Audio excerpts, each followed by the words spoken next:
Ici Paul-André Durocher, archevêque de Gatineau. Et voici la 16e d'une série de capsules vidéo que j'ai intitulée La messe des confinés. Et dans cette vidéo-ci, je voudrais avec vous explorer un peu la première lecture de la liturgie de la parole à la messe. Cette première lecture, je veux parler à propos de la première lecture le dimanche en particulier, les dimanches et les grandes fêtes, parce que la semaine, les jours ordinaires, on pourrait dire, en général, il n'y a qu'une lecture qui est proclamée avant l'Évangile, alors que le dimanche et les grandes fêtes, il y a deux lectures qui sont proclamées. Donc, je vais parler de la première de ces deux lectures qui précède l'Évangile. Et cette première lecture-là, elle est toujours choisie de l'Ancien Testament, sauf durant le temps de Pâques, les 7 semaines de Pâques, entre Pâques et la Pentecôte, où la première lecture sera tirée du livre des Actes des Apôtres. Mais revenons donc à l'Ancien Testament. L'Ancien Testament, les Écritures juives, c'est ce recueil de livres qui ont été rédigés pendant plusieurs siècles. La plupart des spécialistes croient peut-être du 8e jusqu'au 4e siècle avant le temps de Jésus, même jusqu'au 2e siècle avant le temps de Jésus pour certains de ces textes-là. Ils sont regroupés en trois grandes sections, les 5 premiers livres que nous appelons le Pentateuque, que les Juifs appellent la loi ou la Torah en hébreu, qui raconte l'histoire d'Israël à partir d'Abraham, Isaac et Jacob, à travers l'esclavage en Égypte et la libération dans l'Exode sous Moïse et le don de la loi au mont Sinaï. Et tout ça c'est raconté dans ces 5 premiers livres-là, qui sont essentiels, c'est, on pourrait dire, la fondation du peuple choisi, du peuple juif. Ensuite, une deuxième section, les prophètes, les écrits prophétiques, les prophètes qui ont agi et qui ont enseigné et qui ont écrit pendant plusieurs siècles, entre le temps de la royauté jusqu'au temps de l'exil, un peu après l'exil. Et ensuite, les textes de la sagesse, les livres de la sagesse, par exemple le livre de Job ou le livre des Proverbes, ou il y a un livre qui s'appelle le livre de la sagesse, Ben Sirac le sage, etc. Donc, tous ces livres, ces trois ensembles de livres, ils représentent toutes sortes de genres littéraires. Hein. Il y a des mythes et des légendes, il y a des sections historiques, il y a des épopées, il y a, les prophètes, ce sont des sermons, des homélies, on pourrait dire, qui étaient donnés par les prophètes, ou des gestes qu'ils posaient. Il y a les réflexions des sages, il y a des recueils de prières. Il y a toutes sortes de genres littéraires dans l'Ancien Testament. Comment on les choisit pour la liturgie du dimanche? On les choisit toujours en lien avec l'Évangile. Je vais expliquer, quand j'arriverai à l'Évangile, j'expliquerai comment les évangiles sont organisés dans un cycle de 3 ans. Mais disons qu'on est dans l'année où on est en train de lire l'Évangile de Matthieu. Alors, typiquement, on commence au début de l'Évangile de Matthieu et de dimanche en dimanche, on lit l'Évangile de Matthieu. Hein? Durant l'année, on va avoir lu presque tout l'Évangile de Matthieu. Et la liturgie va choisir un texte de l'Ancien Testament en lien avec la péricope, c'est un grand mot pour dire l'extrait de l'Évangile qu'on lit ce dimanche-là.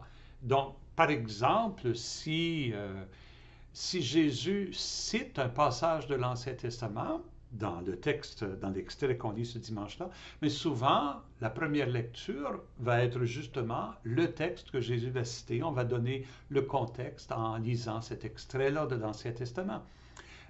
Si Jésus fait un miracle, disons, il guérit un aveugle, alors peut-être que le texte de l'Ancien Testament va être un texte d'un prophète qui annonce que le Messie guérira les aveugles. Si Jésus fait un enseignement sur l'argent, hein, la pauvreté et la richesse, peut-être que la première lecture sera un texte du livre des Proverbes ou un sage fait une réflexion sur la pauvreté, sur la richesse. Vous voyez, en fonction de l'Évangile, on va chercher un texte de l'Ancien Testament qui illumine un peu cette première lecture-là. C'est important pour nous de faire ces liens-là. Parce que, vous voyez, on a tendance à l'oublier. Jésus n'était pas chrétien. Ses disciples, nous sommes les chrétiens, mais Jésus était juif. Hein? Jésus était juif. Ses apôtres étaient juifs. Et l'identité religieuse de Jésus était enracinée dans ce que nous appelons l'Ancien Testament. Si nous voulons comprendre l'Évangile, nous devons comprendre les Écritures juives. Si nous voulons comprendre Jésus, nous devons connaître la tradition qui lui a donné les mots, le langage, le vocabulaire et les idées pour exprimer sa relation avec son Père. C'est pour ça que, pour être vraiment chrétien, pour approfondir notre identité chrétienne, nous devons retourner à nos origines juives. Hein? Pour être un bon chrétien, il faut dans un sens être un bon juif. Il faut que ces textes de l'Ancien Testament viennent nous parler. Ils sont peut-être vieux, mais c'est de notre identité qu'il s'agit aujourd'hui. Et comment je peux dire, la validité de ces textes-là n'est pas disparue avec la venue de Jésus. L'alliance de Dieu avec le peuple au Sinaï est une alliance qui est encore valide, encore fonctionnelle pour les Juifs. C'est l'alliance par excellence. Pour nous, chrétiens, Jésus est venu l'accomplir et la renouveler. Il y a pour nous une nouvelle alliance. Mais ça ne veut pas dire que l'ancienne alliance perd sa valeur. Et de fait, pour comprendre la nouvelle, il faut qu'on comprenne l'ancienne. Donc, il s'agit de notre identité profonde.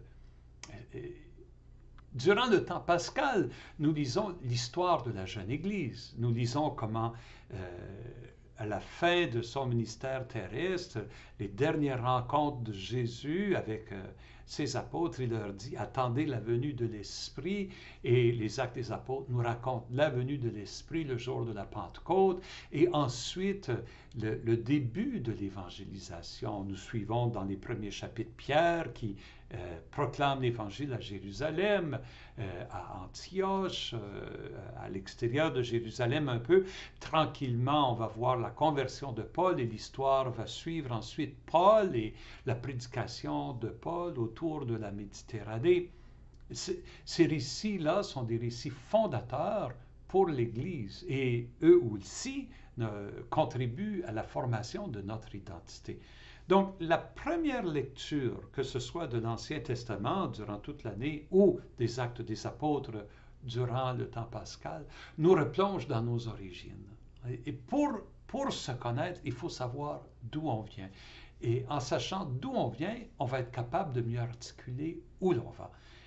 C'est essentiel, donc, pour nous, je veux revenir là-dessus, pour nous de bien connaître ces récits fondateurs.